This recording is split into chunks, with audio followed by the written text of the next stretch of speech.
There is a lot of debate about governance, so all the way from the Financial Reporting Council, which is the regulatory body in the United Kingdom that regulates any publicly quoted companies.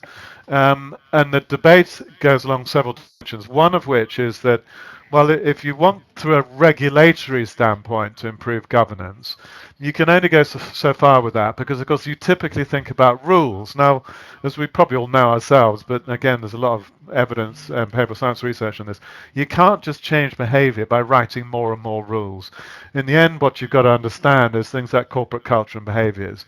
And this is a fascinating regulatory conversation because if you go back to the global financial crisis, I think it took us a few years to recognize it, but including the regulator. But I think we now all recognize that the issues weren't just because we didn't write enough rules for the banks. It was because of fundamental failures in corporate culture and what they were asking their people to do.